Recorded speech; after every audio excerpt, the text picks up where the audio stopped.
जय हिंद दोस्तों। तो आज हमारी एसएससी जीडी की प्रैक्टिस सेट की सेकंड क्लास, जो कि प्रैक्टिस करना काफ़ी ज़्यादा इम्पोर्टेंट हो जाता है, क्योंकि हम सिलेबस के पीछे जाएंगे तो प्रैक्टिस नहीं करेंगे तो कोई फ़ायदा नहीं होगा। तो इसके लिए आज करने वाले हैं 15 क्वेश्चन की प्रैक्टिस, जो कि मोस्ट इम्पॉर्टेंट होने वाली है। तो सिलेबस पहले हमेशा की तरह देख लेते हैं, क्योंकि सिलेबस देख के हमें चलना चाहिए। तो पाषाण काल, सिंधु सभ्यता, वैदिक सभ्यता, जैन धर्म, बौद्ध धर्म, यहाँ तक कंप्लीट हो गया था। तो आज हम इसकी पाषाण काल, सिंधु सभ्यता और कुछ वैदिक सभ्यता की इंपॉर्टेंट क्वेश्चन कर लेंगे। बाकी फिर अगले सेट में जैन धर्म और बौद्ध धर्म और महाजनपद, ये तीनों की एक साथ प्रैक्टिस सेट करवा दूंगा। तो चलिए देखते हैं पहला क्वेश्चन इतिहास का। तो ये सब जितने इंपॉर्टेंट क्वेश्चन है आप पढ़ते जाना और आंसर देने का कोशिश करना मन ही मन में। बाकी फिर लास्ट में मैं तो दे ही दूंगा, और अपना ज़्यादा से ज़्यादा समय मैथ, रीजनिंग, ये सब सब्जेक्ट में ज़्यादा समय देना। तो देखते हैं इतिहास का जनक किसे कहते हैं, यानी इतिहास का जनक किसे कहते हैं, द फादर ऑफ हिस्ट्री। तो उसे कहते हैं Herodotus. Has a history, has a Herodotus, आप शॉर्ट ट्रिक में भी याद कर सकते हैं ऐसे। फिर दूसरा क्वेश्चन देखते हैं, भारतीय पुरातत्व का पिता किसे कहा जाता है। तो भारतीय पुरातत्व के पिता सर अलेक्जेंडर कनिंघम को कहा जाता है। फिर देखते हैं तीसरा क्वेश्चन, मानव द्वारा पहला पाला गया प्रथम पशु कौन सा था। तो ये नवपाषाण काल की बात हो रही है, जो मानव ने कुत्ता पालन करना शुरू कर दिया था, जो प्री हिस्टोरिक पीरियड की, जो 3 भागों में बांटा गया था पाषाण काल। तो ये कुत्ता था, जिसे पहला पालतू जानवर माना जाता है। तो आप लोग अच्छे से मेहनत करिए, क्योंकि एग्ज़ाम काफ़ी नज़दीक है, और ज़्यादा से ज़्यादा समय अपना रिवीजन और प्रैक्टिस में दें। तो इसको देखते हुए मैंने प्रैक्टिस सेट 50 क्वेश्चन बनाया हूँ, जिसको मैं इसकी नोट्स टेलीग्राम पे डाल दूंगा। ये सारे इंपॉर्टेंट क्वेश्चन आगे जो न्यू पैटर्न के क्वेश्चन है वो भी आगे है, वो भी मैं आपको दिखाऊंगा। तो किस काल को माइक्रोलिथ कहा जाता है। तो ये मध्य पाषाण काल को माइक्रोलिथ कहा जाता है, क्योंकि शुरू जो पूरा पूरा पाषाण था उस टाइम की औजारें बड़े बड़े थे। फिर आ जाता है दूसरा मध्य पाषाण काल, जहाँ की औजारें छोटे हो जाते हैं, माइक्रोलिथ हो जाते हैं, यानी औजारें जितने सब छोटे हो जाते हैं, तो उसे कहते हैं माइक्रोलिथ। फिर पांचवा क्वेश्चन देखते हैं, निम्नलिखित में से किस कालखंड में मानव ने सर्वाधिक जीवन बिताया था। यानी जो 3 कालों में था, प्री हिस्टोरिक पीरियड यानी प्रागैतिहासिक काल, जो पाषाण काल कहते हैं, जिसे 3 भागों में बांटा गया था, नवपाषाण काल, मध्य पाषाण काल और पूरा पाषाण काल। तो मानव किस काल में सबसे ज़्यादा जीवन व्यतीत किया था, तो वो था जो शुरुआती दौर था पूरा पाषाण। वो पूरा पाषाण में सबसे ज़्यादा मानवों ने अपना जीवन व्यापन किया था।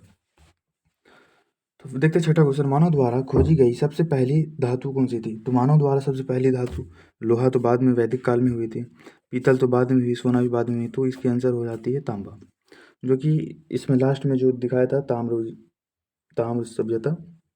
तो सबसे पहली धातु की खोज तांबा हुई थी। फिर देखते हैं सातवां क्वेश्चन, सबसे पहला चावल के साज कहाँ पर दिखने को मिले थे। तो वो कोल्डिवा में मिले थे सबसे पहले चावल के साज, जो कि कोल्डिवा कहाँ पर था, कश्मीर साइड में होता है। आग का आविष्कार किस काल में हुआ था। तो ये पूरा पाषाण काल में सबसे शुरुआती दौर था, उस टाइम आग के आविष्कार हो गए थे। फिर देखते हैं 9वां क्वेश्चन, तो इसका आंसर आप भी अपने मन में रिलेट करते जाएं, तो वैसे बेटर रहेगा, अब प्रैक्टिस भी आपकी अच्छे से हो जाएगी। तो 9वां क्वेश्चन देखते हैं, पहिए का आविष्कार किस काल में हुआ था। तो पहिए का आविष्कार नवपाषाण काल में हो गया था। फिर देखते हैं 10वां क्वेश्चन, कहाँ पर मानव गड्ढे खोदकर निवास करते थे।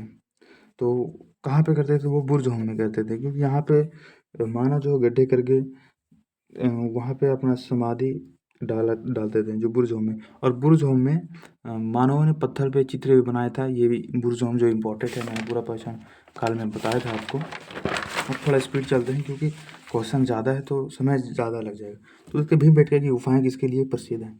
तो भीमबेटका की गुफाओं की शिलाचित्र के लिए प्रसिद्ध है, जहाँ पे मानव ने चित्र बनाया था। फिर राग कटीला निम्नलिखित किस नवपाषाण स्थान से संबंधित है।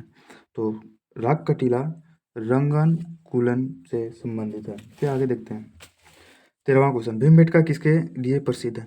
तो भीमबेटका गुफाओं के शैल चित्र के लिए प्रसिद्ध है।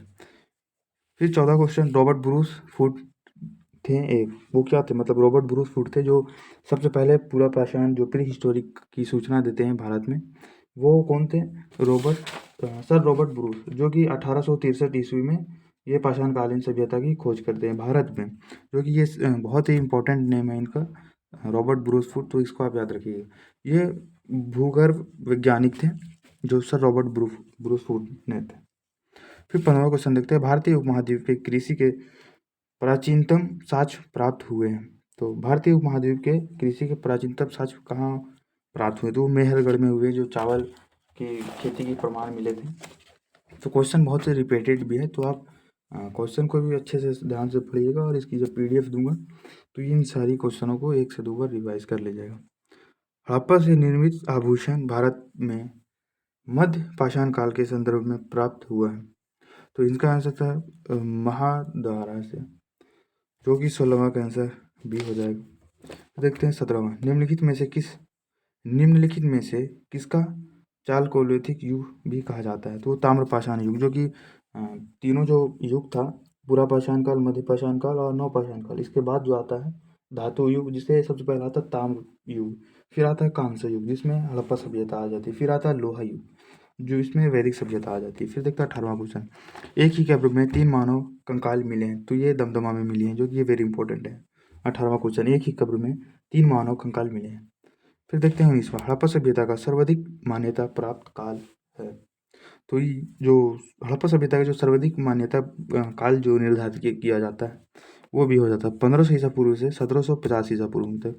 तो इसकी काल निर्धारित मैंने आपको बताया था C14 द्वारा इसकी काल निर्धारित की जाती है। इसे C14 या कार्बन डेटिंग 14 भी कहते हैं।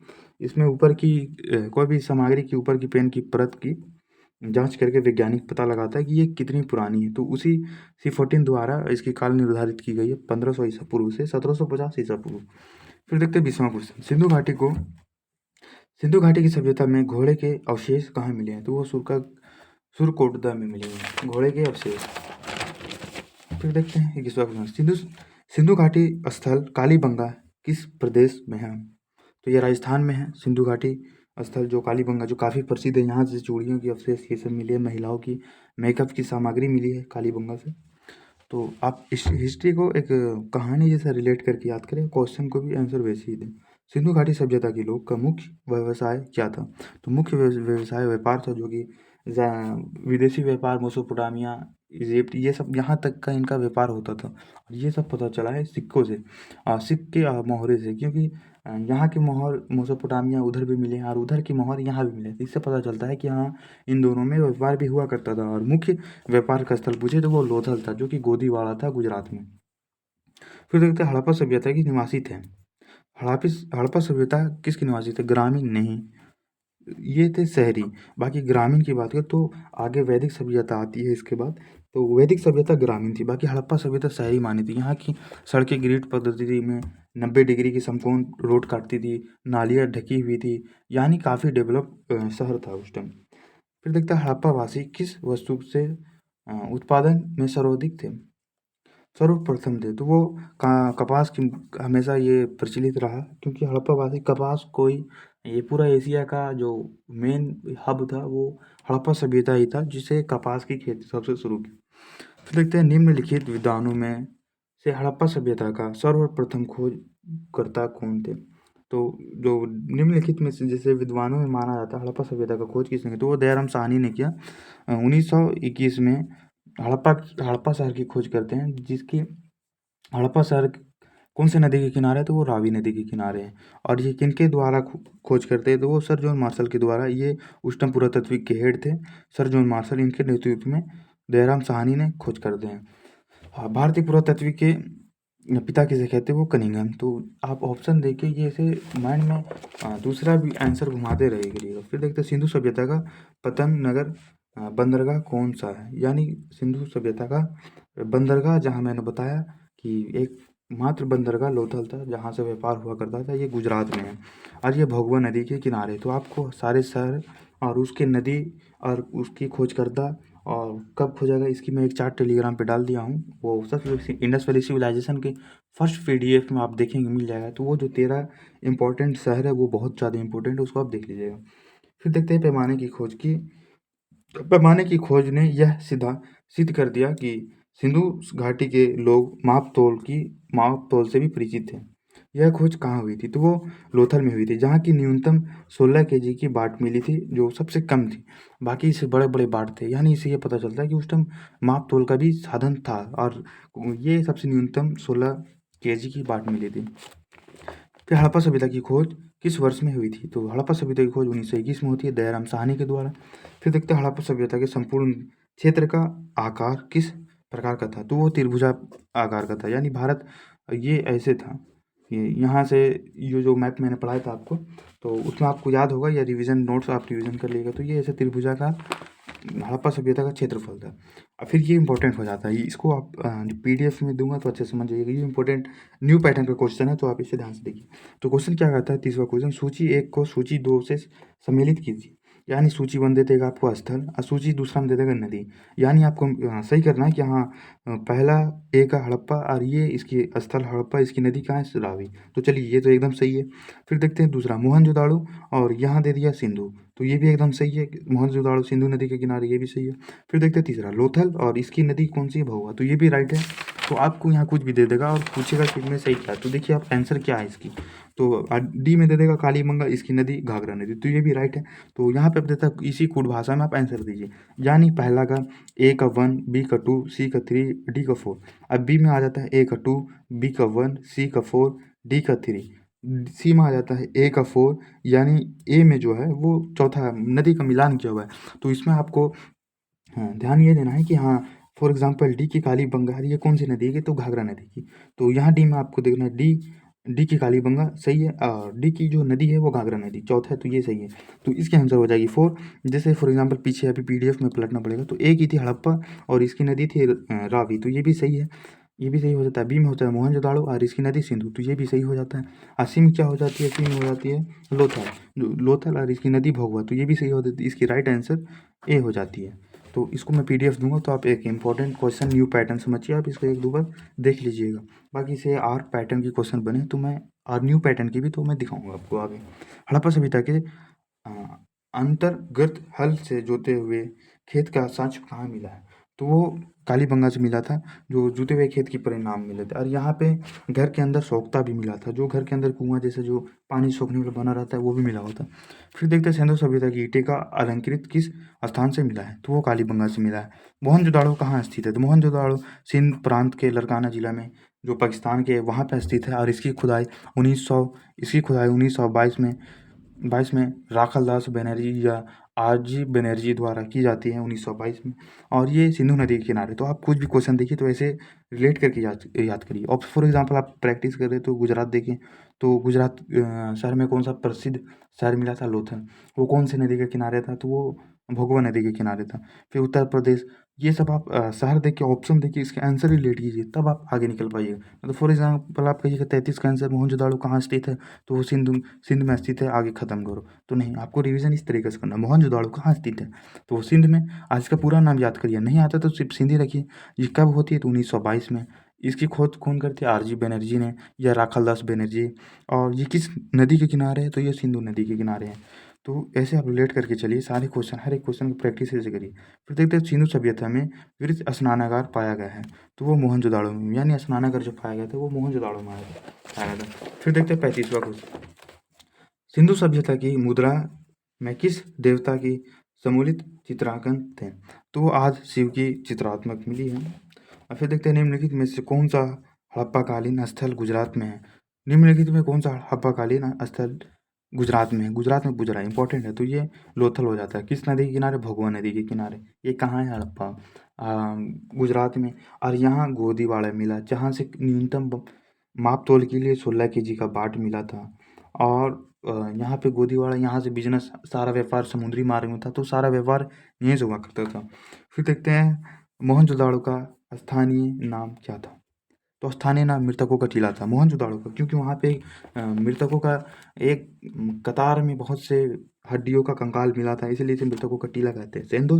फिर अगला क्वेश्चन देखते हैं, सेंधु स्थलों के उत्खनन से प्राप्त मोहरों पर निम्नलिखित में से किस पशु का सर्वाधिक उत्कीर्ण हुआ है? तो वो बैल का सर्वाधिक, एक सिंह का बैल जो था वो बहुत से मोहरे में, सबसे ज़्यादा मोहर में मिले हैं बैल, एक सिंह वाला बैल, दो सिंह वाला नहीं, एक सिंह वाला।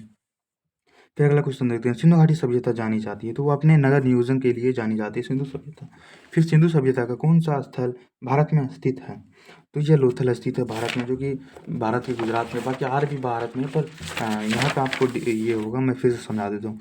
सिंधु सभ्यता का कौन सा स्थल भारत में है, तो ऑप्शन देखिए, ऑप्शन हड़प्पा ये तो पाकिस्तान में है, मोहनजोदड़ो ये भी पाकिस्तान में, इनमें से कोई नहीं है, तो ये तीन ऑप्शन आपके पास, हड़प्पा, मोहनजोदड़ो, लोथल। अब आप ही डिसाइड करिए ये भारत में कौन सा है। यहाँ इसकी जगह कोई और ऑप्शन रहता तो सोचने वाली बात थी, पर ये डायरेक्ट टू डायरेक्ट है, तो ये लोथल मारिए, निकलिए आगे, क्योंकि ज़्यादा जीएस में टाइम नहीं देना है, ज़्यादा टाइम देना हमें मैथ और रीजनिंग में। फिर देखते हैं 41वां क्वेश्चन, भारत में खोजा गया सबसे पहला पुराना शहर कौन सा था, तो सबसे पहला पुराना शहर हड़प्पा खोजा गया था, जो 1921 में राखल दयाराम साहनी द्वारा खोजा गया था, रावी नदी के किनारे। और ऋग्वेद साहित्य का नौवां मंडल पुराण किससे संबंधित है, तो वो सोम और उस पे पर देवता पर संबंधित है। फिर देखते हैं मांडा किस नदी के किनारे स्थित था, तो मांडा चिनाब नदी। तो मैं जो नदी और नाम शहर और खोजकर्ता का एक पीडीएफ एक चार्ट बना के दिया हूँ, तो उसको आप इम्पोर्टेंट समझ के 2 से 3 बार रख लीजिए, क्योंकि सारा क्वेश्चन वहीं जाएगा। तो मैं बार बार बोल रहा हूँ, वो पीडीएफ को जाके आप 1 से 2 बार जरूर देख ले। फिर अगला देखते हैं, सिंधु सभ्यता के बारे में कौन सा कथन असत्य है, यानी कौन सा कथन गलत है। नगरों में नालियों का व्यवस्था थी, यस ये तो सही है। व्यापार और वर्णीय उन दिशा में थी, ये भी सही है, मतलब बात सही है। अरे हमें ढूंढना कौन सा गलत है। मृत्यु देवी की उपासना की जाती थी, यानी मातृ देवी की पूजा की जाती थी, ये भी सही है। लोग लोहे से परिचित थे, तो ये गलत है, यानी उस टाइम के लोग लोहे से परिचित नहीं थे, यानी ये असत्य है, यानी ये गलत है।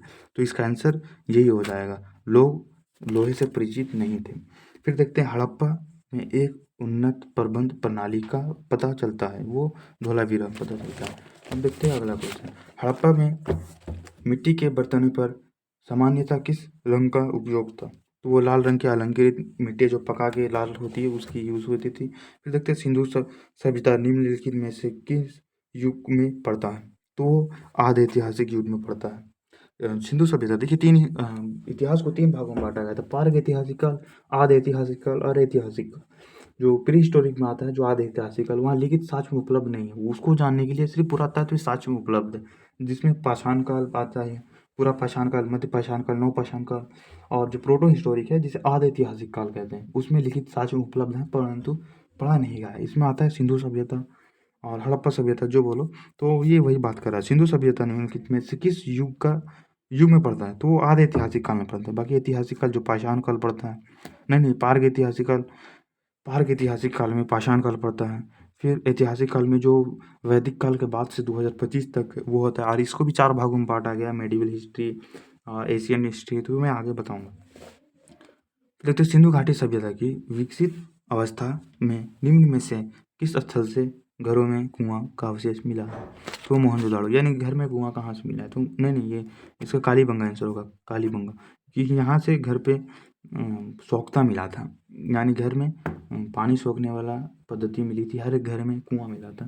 फिर देखते हैं सिंधु घाटी सभ्यता को खोज निकालने में 2 भारतीय का नाम बताएं, तो ये दयाराम साहनी और दास बनर्जी, ये हो जाता है। बाकी इसका आंसर ये डी दिखा रहा था, पर इसका आंसर ये होगा दयाराम साहनी और दास बनर्जी।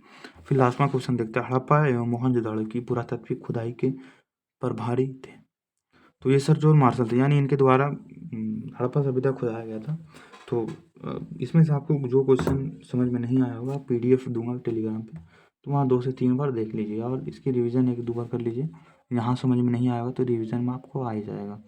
तो मिलते हैं नेक्स्ट वीडियो में, और चैनल पे नए हो, अगर यहाँ तक आ चुके हो, तो मैं आपको एक चीज़ बताने वाला हूँ। 1 मिनट, मुझे बस 1 सेकंड दे दीजिएगा।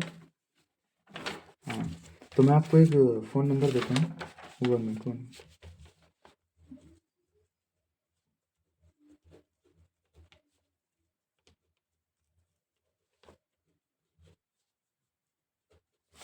तो अगर आपको static GK, geography, polity, economy और हिस्ट्री और साइंस में बायो, फिजिक्स, मैथ, ये सब की अगर मैं SSC GD जो फुल हैंड रिटन नोट्स है उसकी मैं दे दूंगा, आप इस नंबर पे मैसेज कर दीजिएगा और YT लिख दीजिएगा, YT ये कोड है। अगर आप यहाँ तक वीडियो देख चुके हैं तो ये कोड आप दीजिएगा, तो मैं जिसकी प्राइस आपको 50 रुपीज़ है, पर मैं आपको 40 रुपीज़ में दे दूँगी, यानी 10 रुपये का डिस्काउंट दे दूँगी, क्योंकि मैंने भी बहुत मेहनत से बनाया है PDF। तो पैड रखूँगा, और आप यहाँ तक अगर देख चुके हैं तो मैं आपको 10 रुपये का डिस्काउंट दे देता हूँ। ओके, तो इस नंबर पे मैसेज कर दीजिएगा और कोड YT लिखिएगा, तभी मैं आपको 10 रुपये का डिस्काउंट दूँगा।